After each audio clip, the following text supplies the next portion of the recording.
بسم اللہ الرحمن الرحیم.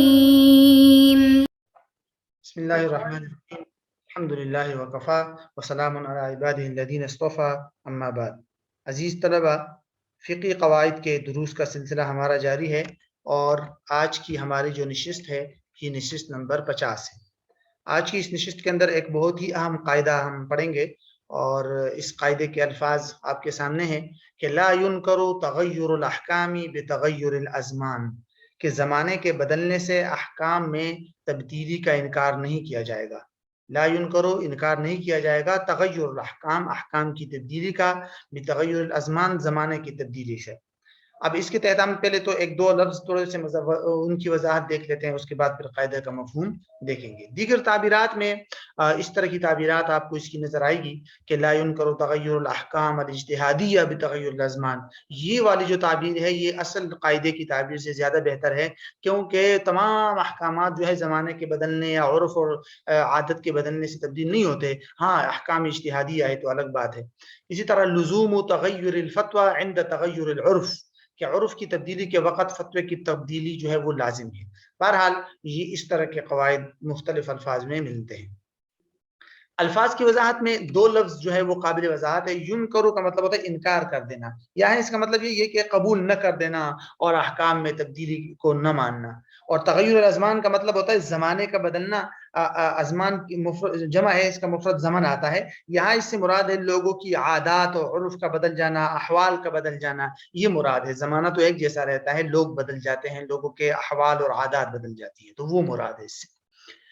قاعدے کا مفہوم بالکل واضح ہے کہ جیسے پہلے بھی ہم نے پڑھا تھا کہ شریعت میں عرف و عادات اور لوگوں کے احوال کا اعتبار کیا جاتا ہے، اور وہ باقاعدہ ایک شرعی دلیل ہے، اس کی بنیاد پر بہت سارے احکامات موقوف ہوتے ہیں.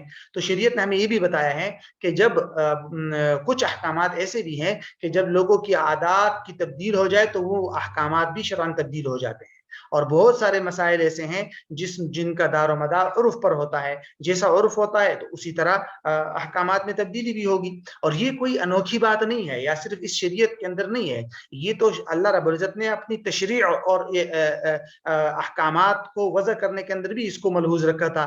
جیسے تخلیق آدم کے بعد جو ہے حضرت آدم علیہ السلام کی اولاد کا بہن بھائیوں کا آپس میں نکاح جائز تھا، بعد میں اس کو منع قرار دیا گیا زمانے کے ساتھ ساتھ لوگوں کی حکمت اور لوگوں کی خاطر.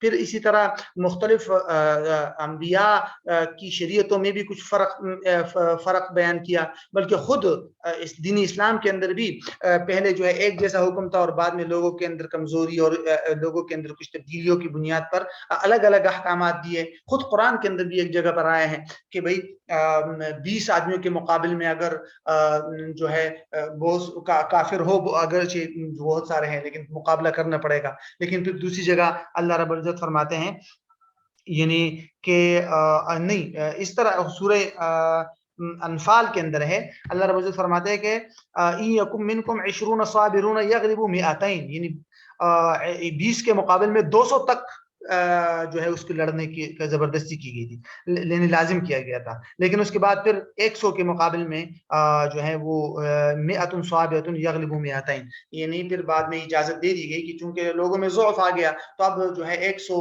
جو مسلمان ہو ان کے مقابل میں اگر 200 کفار ہو تو پھر لڑنا لازم ہوگا. بہرحال تو یہ تبدیلیاں جو ہے یہ مختلف ادوار میں ثابت ہے، اور تاہم تمام احکامات جو ہے عرف پر مبنی نہیں ہے، اس کو آگے ہم جا کے دیکھیں. دلائل میں بہت سارے دلائل ہے، قرآن سے بھی ہے اور احادیث سے بھی ہے. قرآن سے تو ایک مثال ابھی ہم نے سورہ انفال کی پیش کر دی، قتال والی، اور احادیث کے اندر بھی اس طرح کی بہت ساری مثالیں آتی ہیں جس کے اندر جو ہے وہ ہے لوگوں کی، جیسے کہ آپ صلی اللہ علیہ وسلم نے پہلے جو ہے قربانی کے گوشت کو جمع کرنے سے منع کیا تھا، بعد میں اجازت دے دی. پہلے قبروں کی زیارت سے منع کیا تھا، بعد میں اس کی اجازت دے دی. تو وقتاً فوقتاً یہ چیزیں تبدیل ہونا لوگوں کی عادات، عرف وغیرہ کی وجہ سے، یہ باقاعدہ کئی دلائل سے ثابت ہے. خود اجماع بھی ہے اس بات پر، اور عقل کا تقاضا بھی یہ ہے کہ بھئی اگر لوگوں کو سخت کیا جائے گا اور لوگوں کے عام عادات اور عرف کو بالکل لحاظ نہ رکھا جائے تو پھر یہ دین ابدی دین کیسے ہوگا، اور یہ پھر قیامت تک کیسے چلے گا. قیامت تک تو لوگوں کے احوال، عادات اور بہت ساری چیزوں میں تبدیلی آئیں گی. ان تبدیلیوں کا اگر لحاظ نہیں رکھا جائے گا تو ایسی صورتحال میں پھر یہ دین، اس کو دائمی دین کیسے کہہ سکتے ہیں آپ. بہرحال یہ اس کے دلائل کا خلاصہ ہے. عرف کی وجہ سے احکام میں تبدیلی، یہ بہت ہی اہم عنوان ہے. انہیں ایک سوال پیدا ہو سکتا ہے کہ کیا عرف کی بنیاد پر ہر قسم کا حکم میں تبدیلی ہو سکتی ہے؟ خواہ قرآن سے ثابت ہو، مثلا قرآن سے تو زنا بھی حرام قرار دیا، قرآن میں سود کو بھی حرام قرار دیا گیا، تو کیا اگر عرف زمانہ تبدیل ہوتے ہوتے لوگوں نے ان چیزوں پر بھی عمل شروع کر دیا تو کیا ہم ان چیزوں کو جائز قرار دیں گے؟ خود دیکھیے آج کے زمانے میں لوگوں نے سود دیتے لیتے ہیں اور عرف ہو چکا ہے، تو کیا اس عرف کی وجہ سے سود کو جائز قرار دیا جائے گا؟ اگر کسی اللہ نہ کرے کسی معاشرے میں زنا عام ہو جائے تو کیا زنا کو عرف کی بنیاد پر حلال قرار دیا جائے گا؟ ہرگز نہیں۔ یہاں یہ بات ضرور ذہن میں رکھنی چاہیے کہ قاعدے کے اندر احکام سے مراد تمام احکام نہیں ہے کہ ہر قسم کا حکم عرف اور لوگوں کی عادت کی خاطر بدل دیا جائے گا، ہرگز نہیں، بلکہ علماء نے اس کے لیے وہ احکام بتائے ہیں کہ بھئی وہ منصوص اور قطعی حکم نہ ہو اور عرف پر مبنی ہو، تب اس کی تبدیلی جو ہے عرف کی بنیاد پر ہوگی۔ مثال کے طور پر ہم 2-3 پوائنٹ میں اس کو دیکھتے ہیں۔ تفصیل کے لیے آپ اہل علم جو ہے وہ حضرت شیخ تقی عثمانی صاحب کی کتاب ہے اصول افتاء و آدابہ، اس میں حضرت نے اس قاعدے پر بہت اہم بحث کی ہے، تو اس کو دیکھ لیجئے وہاں۔ پہلی بات تو یہ ذہن میں رکھیے کہ اگر یہ ثابت ہو گیا کہ بھئی قرآن و سنت کی نص کے اندر کوئی ایسا حکم آیا ہے کہ جس کے بارے میں اگرچہ اس زمانے میں عرف بھی تھا تب بھی اس کو منع کیا گیا، تو ایسی صورت میں اس کے اندر عرف کا کوئی اعتبار نہیں ہے اور اس کو حرام سمجھا جائے گا۔ مثال کے طور پر زنا حرام ہے، سود حرام ہے، شراب حرام ہے، اب اس کا اس معاشرے میں عرف تھا پھر بھی اس کو حرام قرار دیا گیا، تو پتہ چل گیا کہ بھئی اس میں عرف کا کوئی لحاظ نہیں ہے۔ ایسے تمام احکامات ہمیشہ کے لیے قطعی اور واجب رہیں گے اور اسی پر عمل ہوگا۔ دوسری بات، اگر کسی نص کے بارے میں یا کسی آیت حدیث کے بارے میں واضح طور پر یہ بات ثابت ہو جائے کہ یا اس کی بعض جزیات کے اندر یہ بات ثابت ہو جائے کہ بھئی وہ تعامل اور لوگوں کے عرف کی بنیاد پر ہے، تو ایسی صورتحال میں اگر عرف بدل جائے گا تو وہ حکم بدل سکتا ہے۔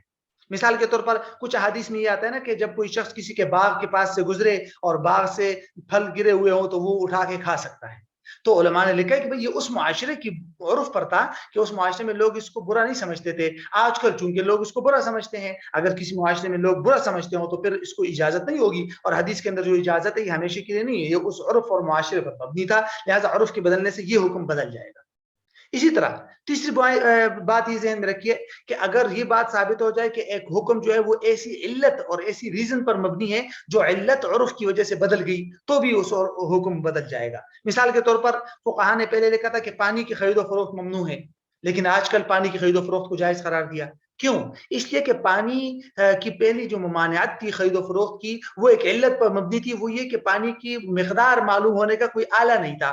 آج کل ایسے میٹر وغیرہ آ چکے ہیں کہ اب وہ علت ختم ہو گئی جہالت کی، لہٰذا اب اجازت ہے، تو عام عرف کی بنیاد پر چونکہ وہ جہالت وہ علت بدل گئی تو حکم بھی بدل جائے گا۔ اسی طرح ایک پوائنٹ یہ بھی ذہن میں رکھ لیجئے کہ اگر کوئی حکم ایسا ہے جس کی ناجائز ہونے یا جس کے جائز ہونے پر کوئی آیت یا کوئی حدیث یا کوئی نص نہیں ہے لیکن لوگوں کا ایک زمانے سے اس پر تعامل اور عرف چلا آ رہا ہے تو اس کو بھی علماء اجازت دے دیتے ہیں، جسے استثناء ہے آرڈر پر چیز بنوانا، فقہائے حنفیہ نے اس کو تعامل کی بنیاد پر اس کو جائز قرار دیا ہے۔ تو بہرحال یہ کچھ اہم باتیں تھیں، اور اس کے ساتھ ساتھ یہ بات ضرور ذہن میں رکھیے کہ فقہا کے جو اجتہادی احکامات ہو اور اجتہاد بھی کوئی کسی نص پر یا علت منصوصہ پر مبنی نہ ہو بلکہ عمومی طور پر اس عرف اور معاشرے پر مبنی ہو، تو پھر ایسی صورتحال میں اس کے اندر بھی عرف کی بنیاد پر تبدیلی کی جاتی ہے۔ تو بہرحال اس کو ضرور ذہن میں رکھنا چاہیے اور یہ نہیں سمجھنا چاہیے کہ بس قاعدہ آ گیا سامنے کہ احکامات جو ہے وہ تو زمانے اور عرف کی تبدیلی سے تبدیل ہوتے ہیں تو لہٰذا ہر حکم کو تبدیل کرتے جائیں، نہیں، یہ ہرگز ایک درست منہج نہیں ہے، یہ بہت غلط ہے۔ تفریحات میں کچھ مثالیں پہلی آ گئی اور کچھ مثالیں جو ہے 2-3 مثالیں اس کے تحت بھی ذہن میں رکھ لینی چاہیے۔ پہلی مثال ہے منافع کا زمان۔ منافع سروسز کو کہتے ہیں، خدمات، جیسے کسی گھر کا استعمال، گاڑی کا استعمال۔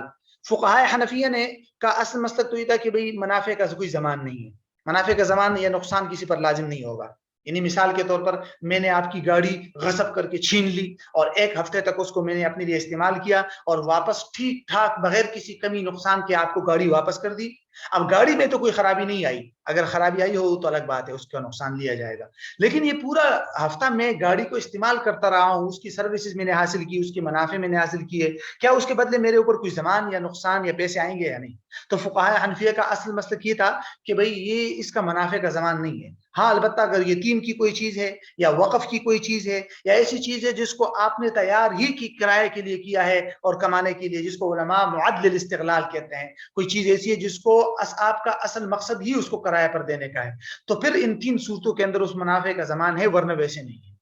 اب یہ تو پہلے علماء کی رائے تھی، لیکن بعد میں علماء نے حالات زمانہ کے بدلنے اور لوگوں کے احوال و عادات کے بدلنے کی وجہ سے حکم کو تبدیل کر دیا، کیونکہ فساد اخلاق اور غارت گری اور ایسے ایسے حالات آ گئے کہ اب علماء جو ہے علماء نے یہ فیصلے کیا ہے کہ منافع کا اجرت مثل لازم ہوگا۔ اب اگر میں نے کسی کا مکان غصب کر لیا، چھین لیا، یا گاڑی چھین لی، یا کوئی اور چیز چھین لی اور اس کو کچھ عرصے تک استعمال کیا میں نے، تو اس کی اجرت مثل میرے اوپر لازم ہوگی۔ یعنی عرف کے اندر معلوم کیا جائے گا کہ اس طرح کی چیز اتنے عرصے تک جب استعمال کی جائے تو کتنا کرایہ لازم ہوتا ہے، وہ مجھے دینا پڑے گا۔ کیوں؟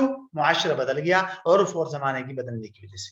اسی طرح دوسری مثال آپ کے سامنے ہے قاضی کا اپنے علم کی بنیاد پر فیصلہ کرنا۔ فقہا نے پہلے قاضیوں کے علم، قاضیوں کے تقوی اور قاضیوں کی پرہیزگاری کی وجہ سے یہ اجازت دے دی تھی کہ اگر کسی مسئلے میں قاضی کے سامنے کوئی فیصلہ آیا اور قاضی کے سامنے مدعی کے پاس کوئی گواہ نہیں ہے، لیکن قاضی کو اس فیصلے کے بارے میں یقینی طور پر علم ہے، قاضی کے سامنے وہ کام ہوا ہے یا قاضی کو علم ہے، تو قاضی اپنے علم اور نالج کی بنیاد پر فیصلہ کر سکتا ہے اگرچہ گواہ نہ ہو۔ لیکن بعد میں علماء نے اس کو منع کر دیا، حالات زمانہ کے بدلنے، قاضیوں کے حالات اور اس کے بدلنے کی وجہ سے وہ تقوی نہیں رہا، وہ پرہیزگاری نہیں رہی۔